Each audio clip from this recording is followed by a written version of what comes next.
Hi guys, welcome to my channel. So Nagarjuna గారి N convention మాల్ని ఈరోజు అయితే పడగొట్టేశారనమాట. సో ఎందుకు దేనివల్ల అంటే రేవంత్ రెడ్డి గారికి ఈ ఎన్ కన్వెన్షన్ మాల్ పైన ఎప్పటి నుంచో కన్నుందనమాట. అంటే ఆయన ఏదో పర్సనల్ కక్ష పెట్టుకొని లేదా వేరే ఏదైనా రీజన్స్ వల్ల పడగొట్టేశారంటే అలా అని కాదు.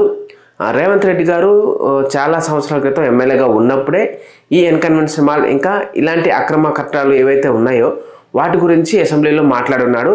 అయితే ఎప్పటి నుంచో ఆ రోజుల్లోనే నాగార్జున గారు ఎన్ కన్వెన్షన్ మాల్ని తమ్మిడికుంట అనే ఒక చెరువు అనమాట, ఫుల్ ట్యాంక్ లెవెల్లో ఉన్న ఒక చెరువుని, అంటే ఈ చెరువు దాదాపుగా 29 ఎకరాల్లో ఉంటుంది అనమాట. దాదాపుగా 29కి కొంచెం అటు ఇటుగా ఉంటుంది. సో ఈ 29 ఎకరాలు ఈ చెరువులో నాగార్జున గారు దాదాపుగా 3 ఎకరాలని కబ్జా చేసి, అంటే ఆ 29 ఎకరాల చెరువు ఏదైతే ఉందో దాంట్లో ఒక 3 ఎకరాలు ఈయన కబ్జా చేసుకొని దాంట్లో ఈ ఎన్ కన్వెన్షన్ ఫంక్షన్ హాల్ అయితే కట్టుకున్నారని చెప్పి అప్పట్లో రేవంత్ రెడ్డి గారు చెప్పున్నారు.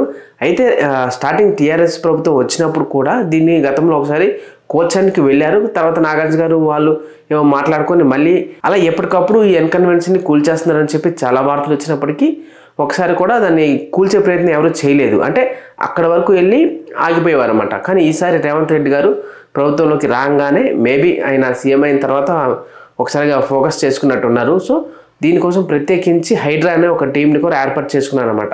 అయితే ఈ హైడ్రా ఏంటంటే Hyderabad disaster management and assets protection అంటూ ఒక ప్రత్యేకించి ఒక టీం మనకి సిటీలో అక్కడక్కడ మనం చూస్తుంటే బ్లాక్ కలర్ వ్యాన్లో బ్లాక్ కలరు పోలీస్ డ్రెస్లు అంటే బ్లాక్ కలర్లో ఉంటుంది. సో అలాంటి ఒక యూనిఫామ్ వేసుకొని మనకి రోడ్ పైన ఏమైనా షాప్స్ కానీ బోర్డులు పెట్టినా ఇట్లా ఏ పెట్టినా తీసి పడేస్తూ ఉంటారు అనమాట. సో అట్లా ఒక టీంని ఏర్పాటు చేసుకున్నారు కదా. సో ఆ టీం ద్వారా ఈరోజు పొద్దున్నే ఎన్ కన్వెన్షన్ మాల్ దగ్గరికి వెళ్ళి కూల్చే ప్రయత్నాలు అయితే మొదలుపెట్టారు.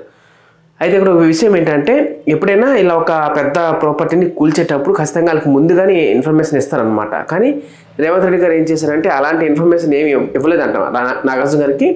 దీని గురించి కూల్చున్నామని ఏం చెప్పలేదు. డైరెక్ట్గా వెళ్ళిపోయి జస్ట్ ఇట్లా ఒక మీరు ఇల్లీగల్ ప్లేస్లో కట్టుకొని ఉన్నారు కాబట్టి, గవర్నమెంట్ ప్లేస్లో మీరు కట్టుకొని ఉన్నారు కాబట్టి మేము కూల్చేస్తామని చెప్పి జస్ట్ ఒక పేపరు ఎన్ కన్వెన్షన్ గేట్ ఏదైతే ఉంటుందో దానికి అతికిచ్చేసి వీళ్ళంతటి వీళ్ళే కూల్చేశారనమాట. సో నాగార్జున గారు వెంటనే దీన్ని తెలుసుకొని హైకోర్టుకి వెళ్ళి అక్కడి నుంచి స్టే అయితే తెచ్చుకున్నారు. కానీ స్టే తెచ్చుకున్న టైంకి మొత్తం అయితే కూల్చడం అయితే జరిగిపోయింది. సో ఇప్పుడు మరి నెక్స్ట్ ఏంటి ప్రాసెస్ అనే దాని గురించి మరి చూడాలి. ఎందుకంటే ఆల్రెడీ కూల్చేశారు. ఇప్పుడు నాగార్జున గారు కూడా ట్విట్టర్లో ఏం పెట్టారంటే ఇది ఒక పట్టా భూమి, దీనికి సంబంధించిన ప్రతి ఒక్క డాక్యుమెంట్ కూడా నా దగ్గర ఉంది.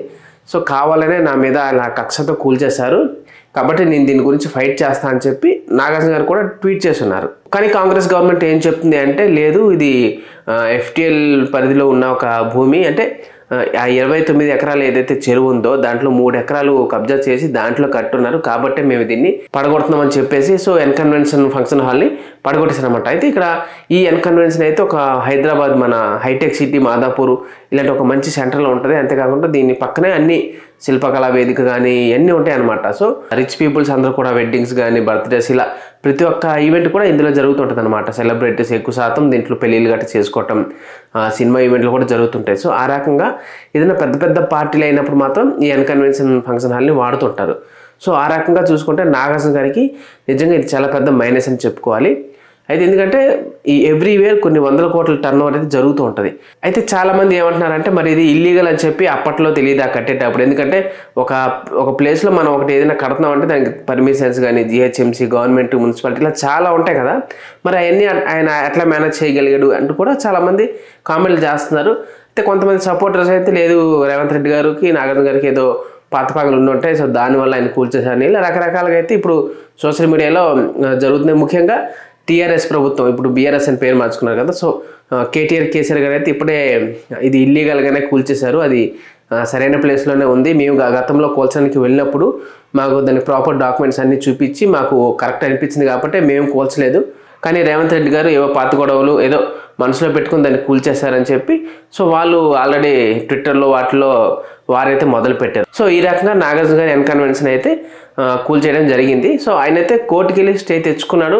కానీ కోర్టుకి వెళ్ళి స్టే తెచ్చుకునే లోపల మొత్తం అయితే అది నేలమట్టం అయితే అయిపోయింది.